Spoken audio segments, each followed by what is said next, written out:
then be inserted into the program.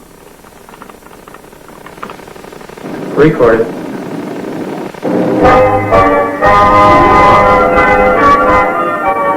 World Tomorrow.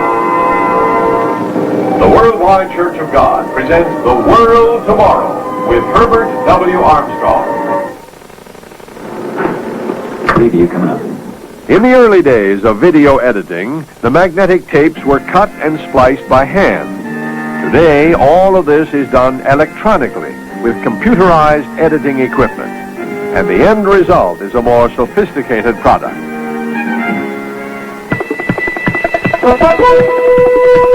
In January 1984, 50 years after that first program was broadcast over a 100-watt station in Oregon, the World Tomorrow program is heard over 147 radio and 326 television stations around the world. David Hume, Director of Media Purchasing, works closely with Mr. Armstrong and one of the world's largest advertising agents, BBDO International. Their network of agencies, with over 100 offices in 36 countries and 72 cities, represents the Worldwide Church of God in purchasing media time and advertising space.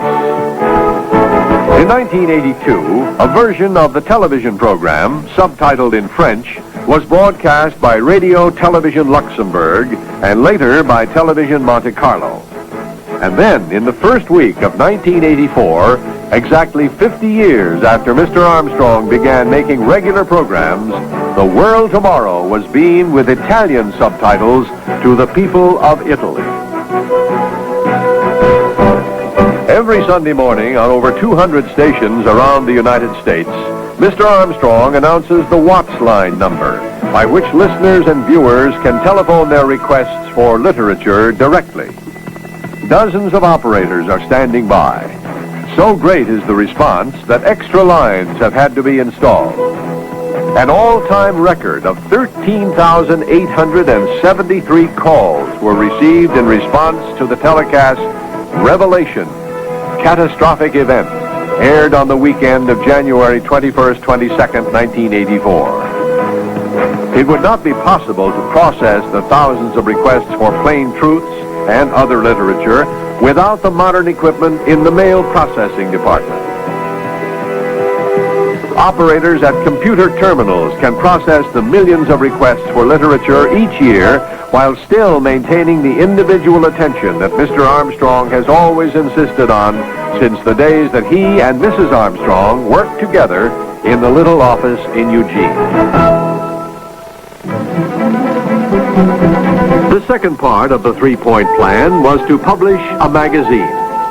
By 1932, Mr. Armstrong had had years of experience in advertising.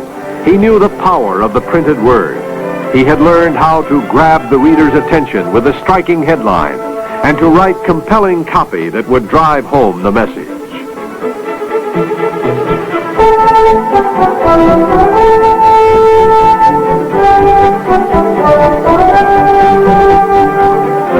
This experience would now be put to work to produce the world's most important magazine, The Plain Truth. But there was no money to produce a printed magazine. So Mr. and Mrs. Armstrong bought a second-hand Neo-style and duplicated the first issues by hand. In February 1934, The Plain Truth made its modest bow. For the first issue, 250 copies were duplicated. By November 1958, circulation had reached 175,000.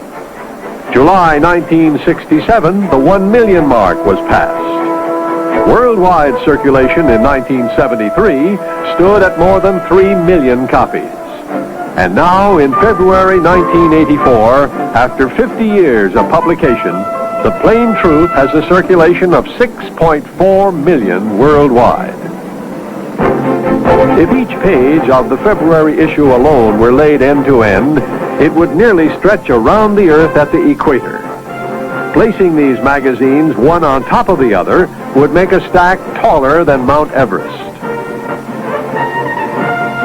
Printed in 7 languages, English, German, French, Spanish, Dutch, Italian, and Norwegian, The Plain Truth is circulated in 203 countries and territories on 6 continents. The various editions are printed in 7 locations around the world: Canada, England, Australia, New Zealand, Zimbabwe, South Africa, and the United States. Truly, it is a worldwide magazine of understanding. In 1934, the first issue was printed on a second-hand neo-style. Today, the U.S. edition is printed at R.R. Donnelley & Sons, one of the largest commercial printers in the world. The Glasgow, Kentucky plant, where The Plain Truth is printed, covers 417,000 square feet, larger than 7 football fields. It employs 1,100 employees and runs 3 8-hour shifts around the clock, 7 days a week.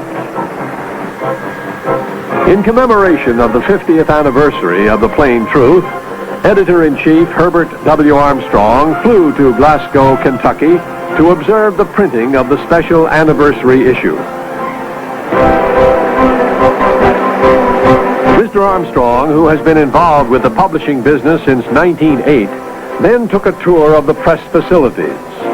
There are 13 mammoth presses at the Glasgow plant, towering 2 to 3 stories high. The huge rolls of paper, weighing from 3/4 of a ton to 2 1/4 tons, feed the massive web presses. In order to keep the presses running continuously, a second roll of paper is fused by the automatic splicer to the top roll as it runs out. The paper is printed on both sides simultaneously as it races through the press at 16 miles per hour. Each of the 4 colors used in printing, yellow, magenta, cyan, and black, are added separately. The magazine is printed in 3 16-page sections or signatures with a separate full-page cover. The signatures are then stacked to go to the bindery, where the magazine is collated, assembled, trimmed, and wire-stitched. At the bindery, Mr. Armstrong was presented with the first 3 copies off the press. In order to protect the cover of the special anniversary issue, the magazine was sealed in clear plastic wrappers. As part of the tour, Mr. Armstrong also visited the shipping area, where The Plain Truth is sent out by large truckloads, a long way from the beginning days when he and his wife Loma could carry an entire month's issue in their arms across the street to the post office. An illustration of the growth of The Plain Truth came when Mr. Armstrong stood before the 360 tons of paper used to print 1 month's edition, the equivalent of 20 acres of renewable forest. When the paper is brought to the plant by train, it takes 10 large boxcars to deliver it. After the tour, there was a dinner at the Donnelley facility. There, Robert Myers, Vice President of Magazine Sales Worldwide for R.R. Donnelley & Sons, honored Mr. Armstrong with a special presentation.